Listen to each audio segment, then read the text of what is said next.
हाय दोस्तों, आप सभी का फिर से स्वागत है दोस्तों। तो आज की इस वीडियो में हम बात करेंगे टीडीएस रिटर्न के बारे में। टीडीएस रिटर्न, आपको मालूम है कि टीडीएस रिटर्न बनाने के बाद इससे पहले प्रोसेस था कि टीडीएस रिटर्न की जो भी फाइल थी उसको बोलते हैं एफ यूवी फाइल।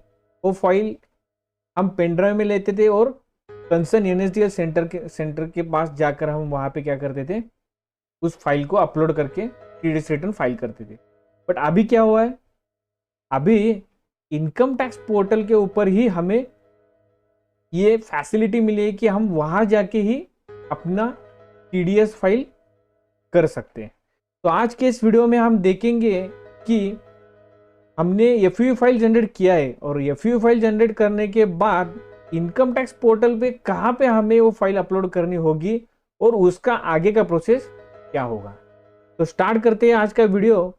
तो वीडियो अच्छा लगा तो लाइक करना, चैनल को सब्सक्राइब करना और अपने फ्रेंड के साथ शेयर करना। तो सबसे पहले हमें जाना है इनकम टैक्स साइट पे। ओके, वहां पे हमें जाना है लॉगिन में। यस, आपका जो भी टैन नंबर रहेगा, tax identification number, tan number जो रहेगा, उस टैन नंबर का आपको इनकम टैक्स पोर्टल के ऊपर रजिस्ट्रेशन करना बहुत ही जरूरी है। जब तक आप रजिस्ट्रेशन नहीं करोगे तब आप फाइल नहीं कर सकते। और अब अगर आपका टैन नंबर है तो इस साल से आपको कंपलसरी इनकम टैक्स पोर्टल के ऊपर रजिस्ट्रेशन करना ही पड़ेगा। क्यों? क्योंकि आप जो सीएसआई फाइल डाउनलोड करते थे वोल्टास पे जाकर, तो वो फाइल अभी वोल्टास के ऊपर से डाउनलोड नहीं होगी। उस फाइल को डाउनलोड करने के लिए, सीएसआई फाइल डाउनलोड करने के लिए सीएसआई फाइल रिक्वायर्ड होती है चलन मैच करने के लिए। तो चलन मैच करने के लिए जो फाइल आपको रिक्वायर्ड है वो फाइल आपको अभी इस साल से इनकम टैक्स पोर्टल पे लॉगिन करने के बाद ही डाउनलोड कर सकते हैं। तो इसका नेक्स्ट वीडियो में मेरा रहेगा कि how to register income tax portal. Simple registration process है, फॉलो करके आप रजिस्ट्रेशन कर सकते हैं। मैं कंसीडर करता हूं कि आपने रजिस्ट्रेशन किया है। आपको यहां पे अपना टैन नंबर पुटअप करना होगा।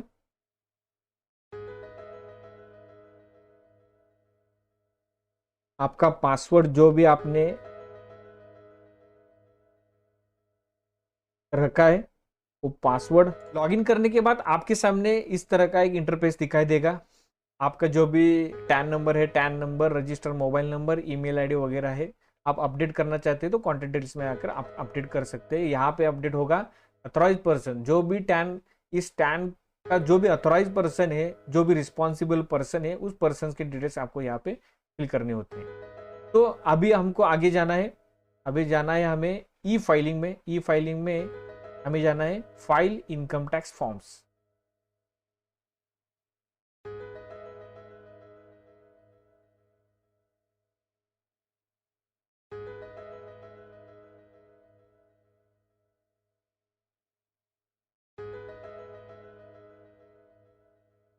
File income tax file site लगभग स्लो चल रही है, इस कारण थोड़ी दिक्कत होती है। तो डिफरेंट काइंड्स ऑफ फॉर्म आपको यहाँ पे दिखाई देगी। फॉर्म 15G रहेगा, 15EH रहेगा, फॉर्म 26A रहेगा, वगैरह वगैरह।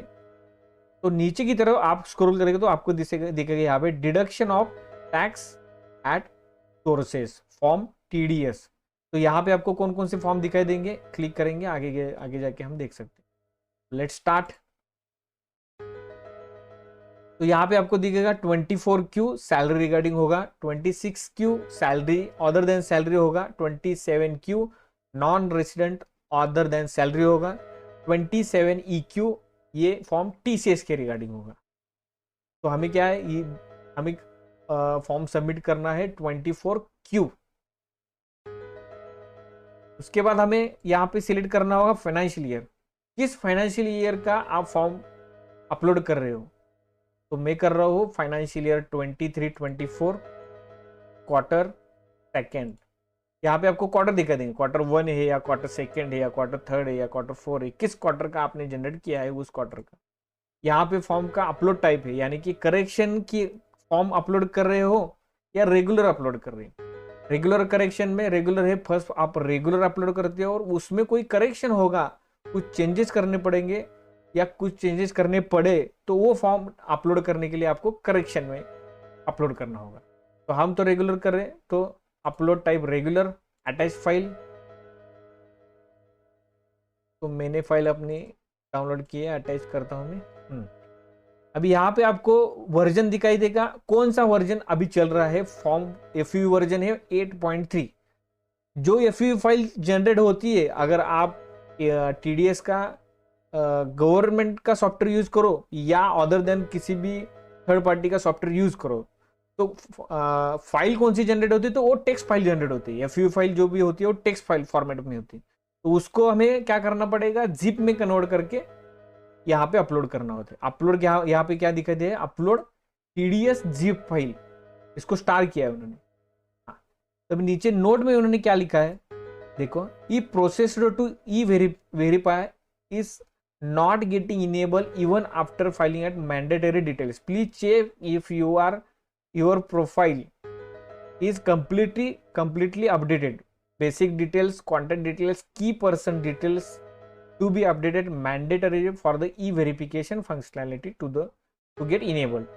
After filing TDS return, please check processing status of TDS return in view filed forms services after 2 days.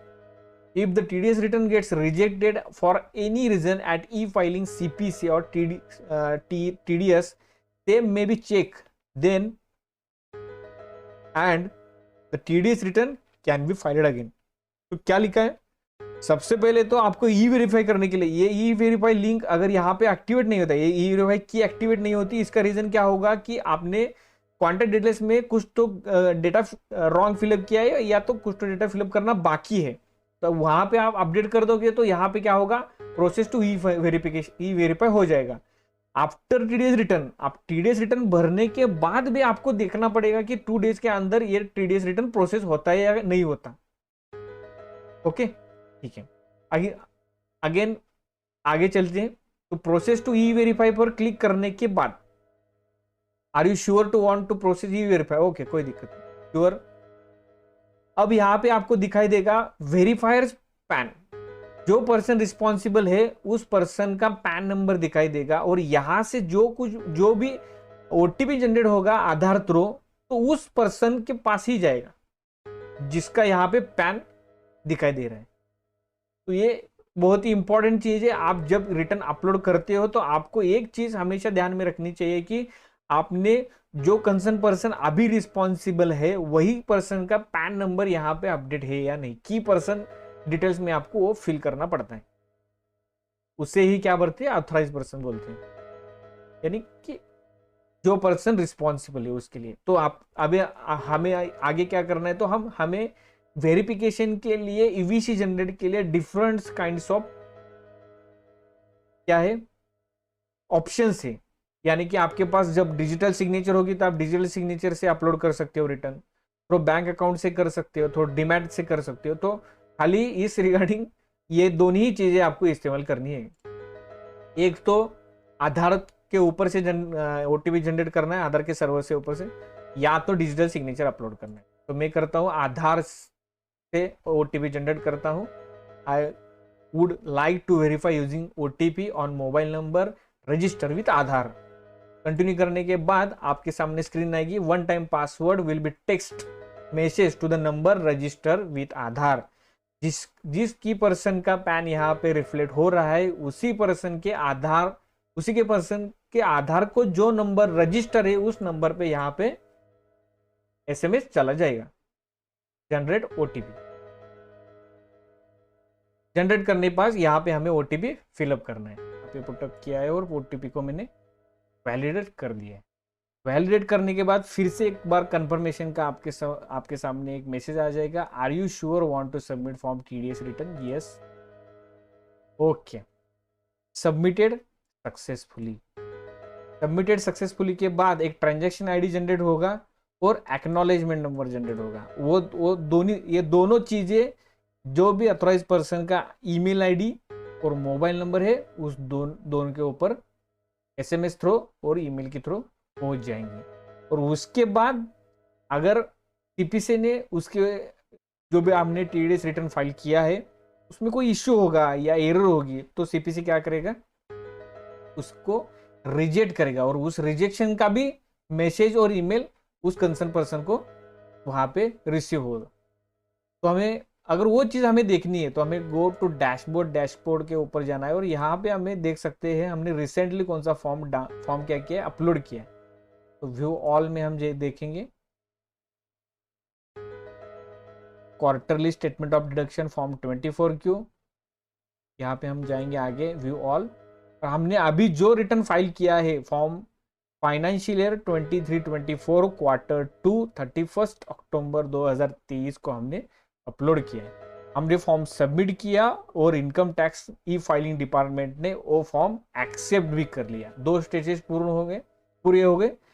उसका नेक्स्ट स्टेज होगा सीपीसी, जहां पे ये रिटर्न प्रोसेस होगा। तो उसके यहाँ पे नेक्स्ट अपडेट होगा कि जो भी रिटर्न हमने फाइल किया है वो सीपीसी ने एक्सेप्ट कर लिया है। अभी यहाँ पे आपको दिखेगा रेगुलर आपने फॉर्म फिलिंग टाइप कौन सा सिलेक्ट किया है, फॉर्म वेरीफाई किया है या नहीं किया है, एक्नॉलेजमेंट क्या है, और RRR नंबर जो हम जब NSDL में जाते थे वहां पे जो भी टोकन नंबर था ना, वही नंबर अभी ये RRR नंबर जनरेट होता है। यहाँ पे क्लिक करने के बाद आप देख सकते हो यही RRR नंबर है इस रिटर्न का। ये होगा R यानी कि रेगुलर है और ये RRR नंबर है। Okay, filed by self. इसकी रिसीट आपको चाहिए होगी तो आप डाउनलोड कर सकते हैं। यहाँ पे आप क्लिक करो और यहाँ से आप डाउनलोड कर सकते हैं। जो भी कंसर्न आपको टोकन की रिसीट चाहिए होगी वही रिसीट आप यहाँ से डाउनलोड कर सकते हैं।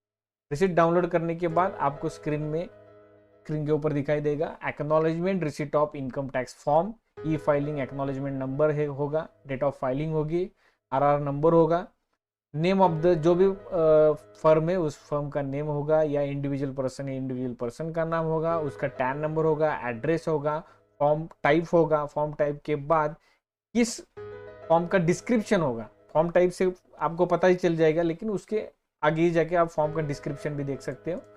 उसके बाद फाइनेंशियल ईयर होगा, कौन सा क्वार्टर आपने अपलोड किया है वो होगा, रेगुलर है या करेक्शन होगा, यही सब चीजें आपको इस फॉर्म के ऊपर दिखाई देगी। तो TDS FU फाइल जनरेट करने के बाद ये सारी प्रोसेस हमें करनी पड़ती है और 2-3 बार हमें फिर से देखना पड़ता है कि यस ये प्रोसेस हुआ है या नहीं हुआ। अगर प्रोसेसिंग में कोई एरर है या भी कोई प्रोसेस में कोई डिमांड वगैरह की चीजें अगर आपको दिखाई देती है या मेल उस रिगार्डिंग आता है तो वो चीज आपको देखने के लिए ट्रेसेस पे लॉगिन करना पड़ता है। अभी ये थोड़ा कंफ्यूजन चल रहा है, आगे जाके डिपार्टमेंट इसके भी ऊपर काम कर सकता है कि ये इनकम टैक्स पोर्टल के ऊपर ही आपको सभी चीजें मिल जाए। तो वीडियो अच्छा लगा तो लाइक करना, चैनल सब्सक्राइब करना और अपने फ्रेंड के साथ शेयर करना। Thank you.